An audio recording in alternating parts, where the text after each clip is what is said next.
you all for joining me here today. Going into the weekend, I wanted to provide an update on the hot spot that we have in the state of South Dakota down at Smithfield Foods in Sioux Falls. There are things that we know are true with the situation that we're dealing with today in our state. We know for a fact that the science has told us that we cannot stop this virus. We also know that we can take action to slow it down. Our role is in managing that spread, to protect our people, and to manage the healthcare resources that we have and take care of the communities that are involved. At Smithfield, because it is a hotspot, we're deploying our resources there. We're testing people there more at a higher rate. We're monitoring everyone who is going in and out of that facility, and we're working to isolate those folks who are sick or may have been exposed to the virus and pull them out of the facility and isolate them. As of this morning, we have 190 positive cases at the Smithfield facility that are tied to that facility and the work that is done there. And we have 6 of them that we believe at some point have had to require some health care or hospitalization throughout the process. In a minute, I'm going to let Dr. Clayton talk about some of the efforts that are taking place on the ground there. But the second component of this situation is what is happening outside of the facility. What's happening outside of the workplace when these folks go home. We're dealing with a very diverse workforce there. We're working with community leaders, and we're specifically working to see what we can do to make sure social distancing is happening outside of the workplace. The Department of Health is working with language specialists to ensure that we're communicating with all these individuals and their families to make sure that they understand the importance of the CDC guidance and what they can do to make sure everyone stays healthy through this situation. Lastly, today, at my direction, the Secretary of Health is going to declare a public health emergency in Minnehaha County. This is an additional enforcement tool that we're going to utilize and make sure that we have all the tools available should we need them in the future. This is a proactive step that we're using to make sure that the authorities are in place should the time arise in the future that we would need to use them. Again, I want to remind everybody that you can help us. You can help us in several different ways. First of all, by following our guidance and my executive order closely. Stay home. I know it is a holiday weekend, but I'm asking you to social distance, to stay away from individuals more than 6 feet, to be in your home and making sure you're washing your hands and practicing good hygiene. I also want to ask you all to download and consider downloading the CARE-19 app.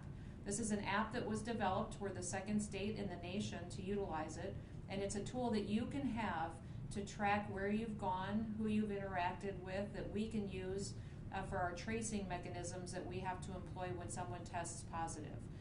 When someone tests positive in the state of South Dakota, we have an investigative team that immediately works with them to determine where they might have been while they were contagious and who they might have exposed to the virus.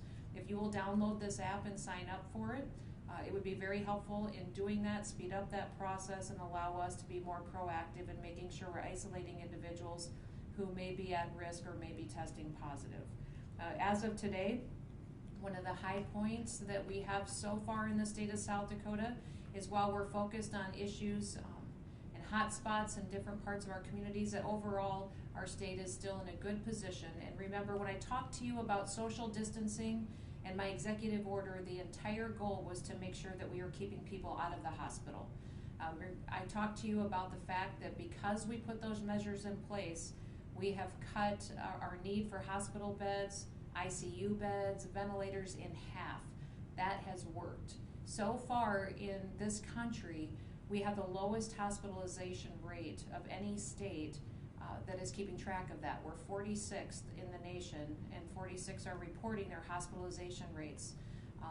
We are the lowest, and that means that the mitigation efforts that we have thus far have been effective.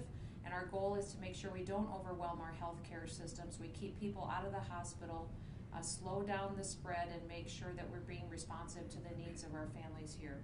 With that, I will open it up to questions, and I do have with me as well Kim Malsom-Risden, who is the Department of Health Secretary, and Josh Clayton, who is our state epidemiologist. They're here to take your questions and speak about the virus, the science behind it, and the facts on the ground that the Department of Health is dealing with as well. So with that, let's go to questions. I wanted to confirm that those 190 cases were employees, and how many people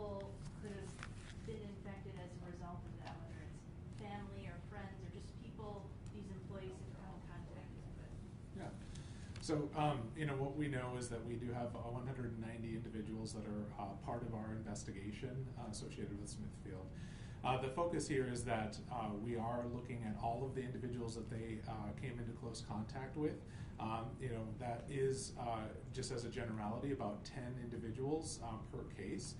And so it does take us time to identify those individuals, to provide that notification. We have ramped up efforts with our case identified, our staff that are doing the case investigations, as well as those that are conducting the contact investigations. And so we are continuing to monitor the situation and make sure that we have appropriate resources to both identify cases as well as to follow up with anybody who may have been exposed.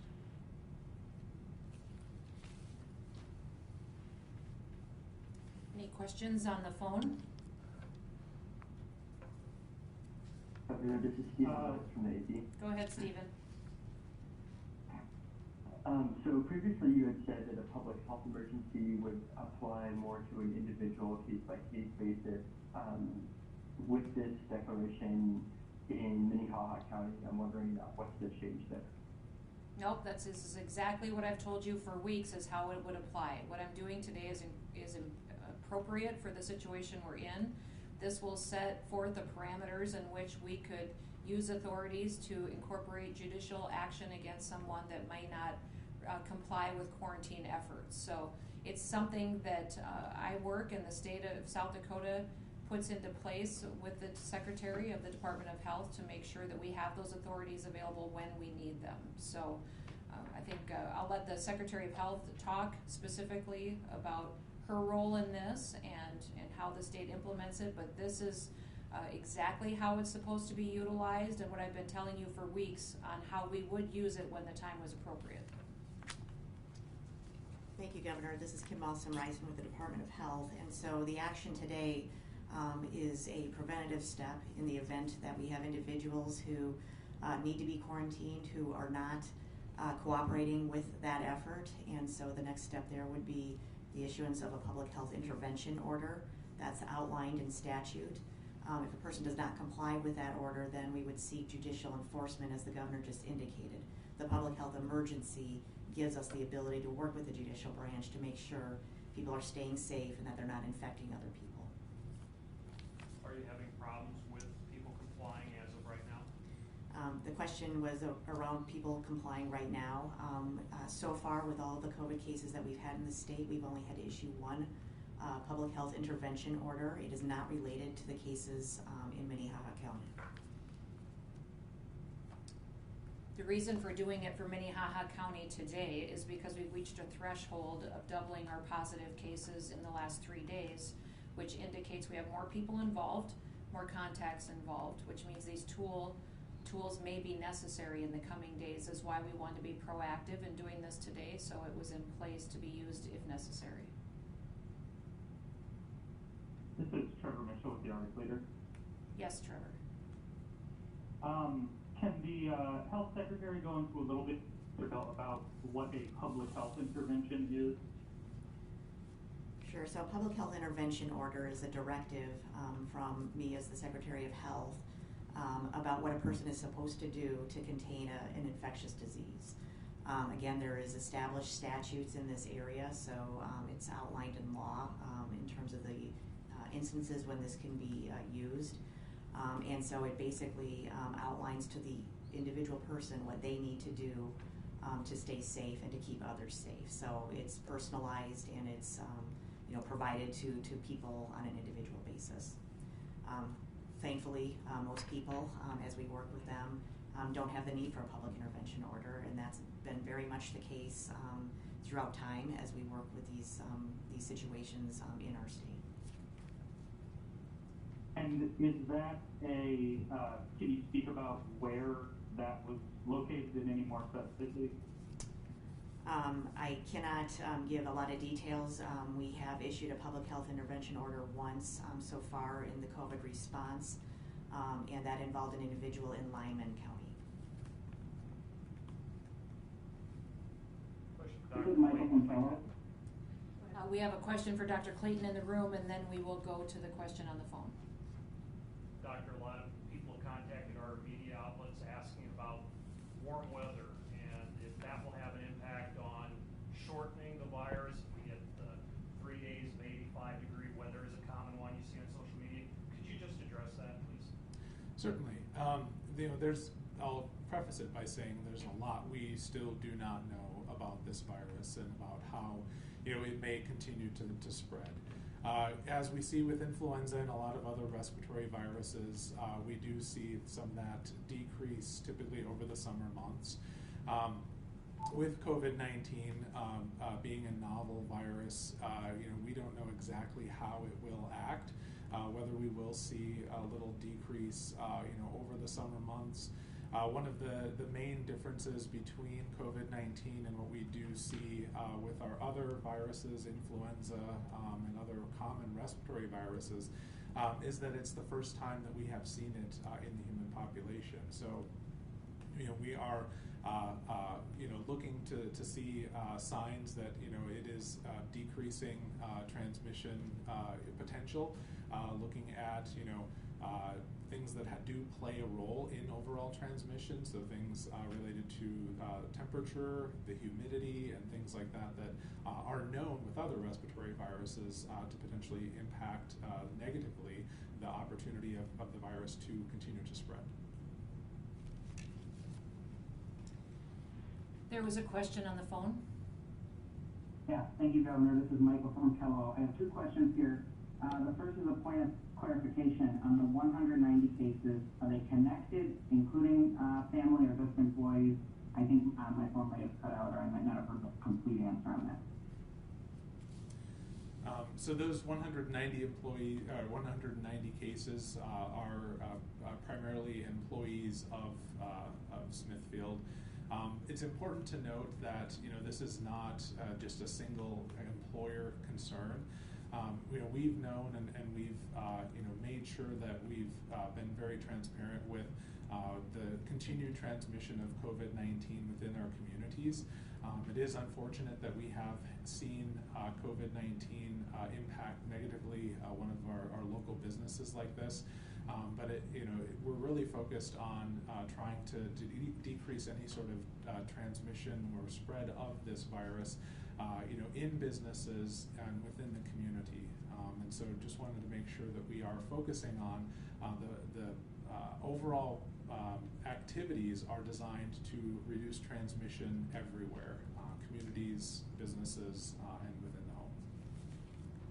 So are you going, I guess on that point, how are you ensuring that these positive employees are being isolated? And then also, I'm wondering, are you going to be able to at some point release more information on the number of cases that are connected to the hotspots, so not just the workers, but the family members, and as you do your contact tracing? The first question about the information that we have to release, what we are focusing on is just the overall number of cases. The majority of those are focused on employees that happen to work at Smithfield. So what we do know is that we are tracking individuals that are positive within the community, COVID-19 positive. So the process for that is that our investigative staff are notified of those positive results from laboratories both in-state and out-of-state that are conducting the testing. Those individuals are notified, and this can be just a general phone call with the individual, or sometimes it does have to be through an interpreter.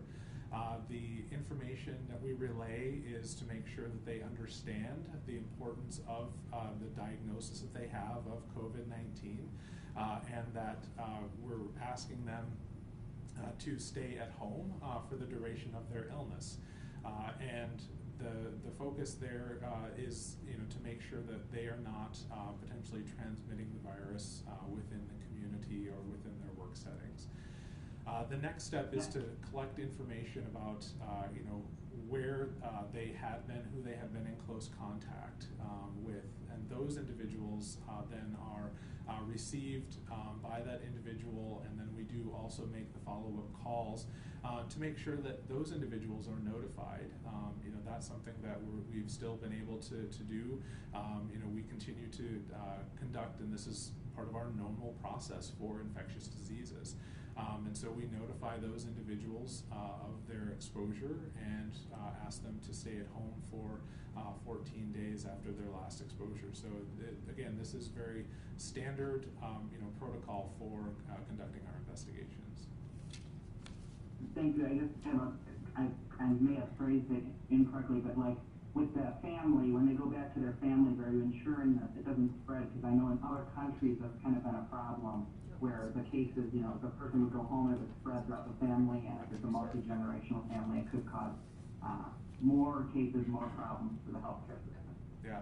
So the one thing that I will say to that is there is very good guidance from the CDC that talks about you know, what a good location to have a person isolated within their home, and appropriate precautions that individuals within that household need to take so that there is no risk of transmission from you know, the person who is positive for COVID-19 to the rest of the household members. Thank you. Michael, I would speak to that as well, that we have, we certainly have different areas of the state where people have different situations at home. We're going above and beyond to make sure that we're communicating with everybody about the importance of how they isolate themselves if they have been exposed to the virus. We'll do the same with these communities as well. Our Department of Health has been very proactive in reaching out to them. We're also working with community leaders there to make sure that they know, and we have a unified communication tool with these individuals, and doing all that we can to help them isolate if they think that they have been exposed to the virus. So that's not something that we can ever say we've done enough on. We're going to continue to be proactive and work with that. And in this situation, we're working with interpreters to make sure the communication is clear and concise, and that people know what the guidance is and how we can help them at home to make sure that they're making great decisions going forward. Thank you, gentlemen. There was another question on the phone line. Yeah, this is Trevor Mitchell with the Arts Leader. A day or two ago, you spoke about there being one or two potential hotspots in the state. Are there other employers who are seeing these hotspots? Can you identify where some of these hotspots might be? I would say that overall, when you look at our state, you can see from what we report to you on a daily basis where we have positive cases, where we have people that have recovered, that we have specific areas that we're looking at. But right now, I would say the number one concern is in the Sioux Falls area. Because of the population density, we've seen increasing positive cases there, specifically tied to this facility right now. But we also know that none of this is unexpected.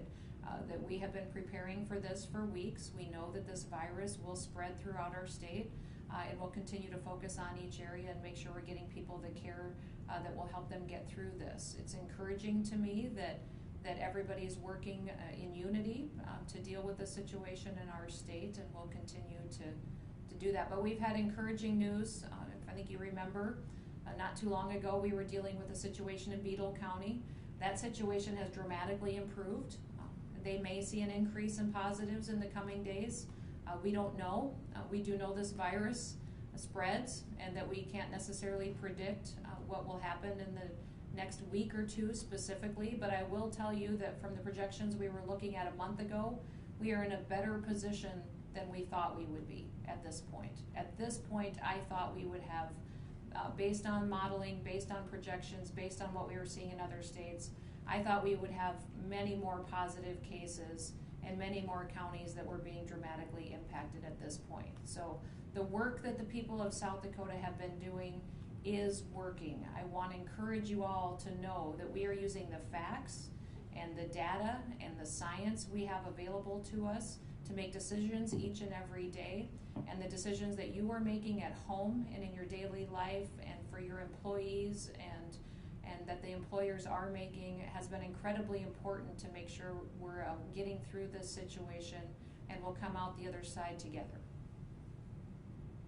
Are there any other specific hotspots in Sioux Falls that you can identify? Not specifically that we can identify today.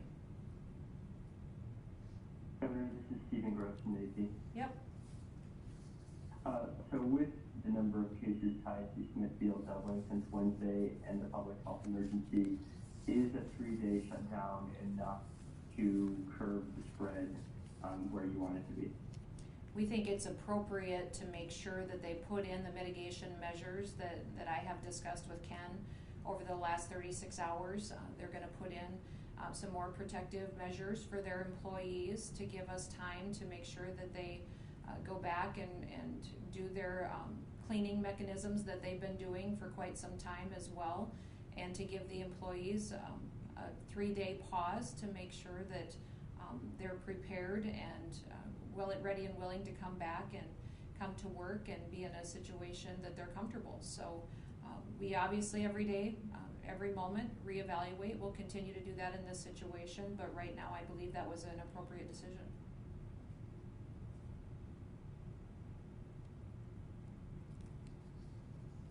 Other questions? Yep.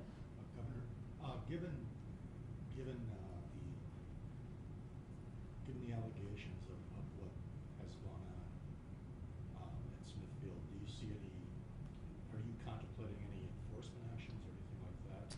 What do you mean allegations, Bob? Bob was asking about with the allegations that have been made at Smithfield, am I considering any enforcement actions? Right. By workers, allegations by workers regarding. Well, what would be helpful, Bob, and I'll be real candid with you. I think we all read the news stories last night, watched our TV stations, watched some stories that have come out. I think that the concerns of those workers needs to be looked at and considered by everybody. And I encourage Smithfield to do that as well. But I also know that when you don't hear all the facts of a situation, and when the media doesn't cover all the facts of a situation, you're doing a disservice to the public. That you need to get the whole story, get both sides of the story, do the investigative work that it takes to tell the truth. And I haven't seen that in every single story that's been going on in South Dakota. I think that when a story is only told a part way, or you've left out facts to make sure that it was a story that grabbed headlines, that's unfortunate. That it's not helping the situation that we have here in South Dakota. The public deserves the truth, and the truth is all the facts, and I would appreciate it if our media would remember that.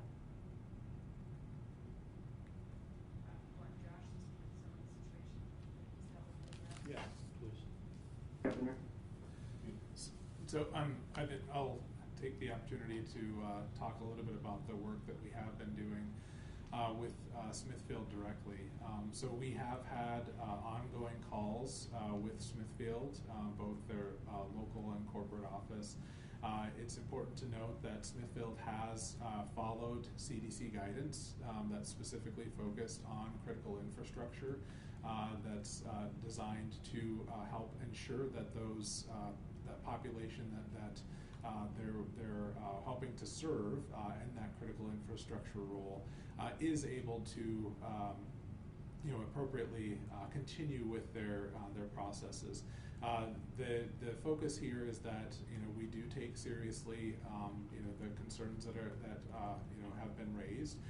We are working very closely with Smithfield to make sure that they have a work environment that is able to decrease any sort of potential risk of spread of COVID-19. The information that Smithfield relayed around temperature and symptom screenings at the site, making sure that they do have personal protective equipment for their staff. They're looking at enhancing the barriers for individuals that are working on the line that might be in a little bit closer proximity to one another, and just the amount of communication that they are doing with the various groups within various populations within Smithfield, within their workforce. So I think it's important to note that from that perspective, there have been communications and that we're monitoring the situation, and that we do take seriously concerns that are being raised by the employees, and want to make sure that we're working with Smithfield to provide appropriate work location. Governor Noem, Todd Epic Radio. I'd like to follow up on the Smithfield situation. Sure, go ahead, Todd. Thank you. You had mentioned that we in the media have not done our jobs to find out what's the other side. I'll just tell you the situation we ran into, and I'm guessing my colleagues in the media have had a similar situation. We've reached out to Smithfield, and they sent us a release, and then we reached out to their people for additional comment and about all this, and they wouldn't talk to us. So it becomes a little bit difficult for us to follow up if the employer doesn't talk with us. What facts do you know that we should be reporting that have not been reported? Well, thank you for letting me know that, Todd, and that's good information for me to have. We've been communicating with Smithfield. We've seen photos of what's going on inside the factory as far as mitigation measures. They've given us proof of what they have put into place and when they have put those provisions into place. They've talked over and given us direction on what their plans are and their communication with the employees, how they've isolated and sent their vulnerable population home, different protective equipment they've installed, changes they've made in their lunchroom, transportation areas. All those are facts of the situation. All those are information that have been given to us, and I certainly could be proactive on your behalf to make sure you got that as well. So I think here in South Dakota, what I love about this state is, we're just everyday regular people using common sense each day, and we like to talk to each other and have conversations. Let's do that. Let's do that and make sure the public's getting the best information we can possibly get them. We have never done this before in our lifetimes. We are in unprecedented territory. And that means that maybe we just drop our agendas and we take care of people. And that's what I'm asking, that's what I'm trying to do. I'm having really honest, frank conversations with Smithfield, but also with everybody in South Dakota, everybody that I interact with, and also I'm having an honest one today about the media. I'm gonna ask you to help me get all the facts out to the public and just make sure that we're making the best decisions for South Dakota. And I appreciate you always holding people accountable.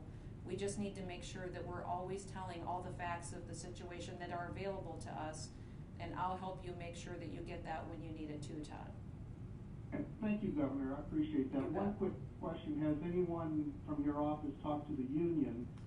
They were the ones that were kind of on top of this, saying that they didn't think their workers were getting everything they needed. I have gotten documentation and letters, communications with the union. I don't know who on my staff specifically has visited with them, but I can follow up. I know the Department of Health probably has, and then I know I've had communications between my office, but I'll find out who's had real conversations for you.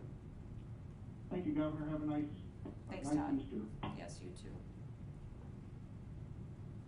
Other questions? All right. Case with the Huron Daily Plainsman. Yes.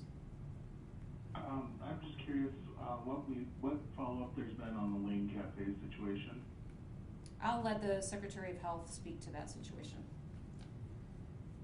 So I think you're referencing a press release that we put out to inform the public that there was a potential exposure risk associated with that particular business. That's not the first time that we've had to do that, and again, we will expect to have to do that for other situations in the future.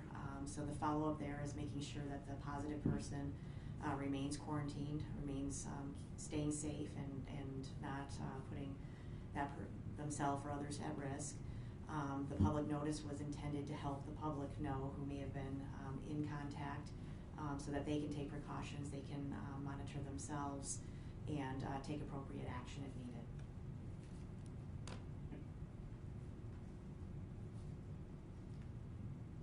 Further questions? Okay. All right, follow up with my office if we can be helpful, and happy Good Friday today.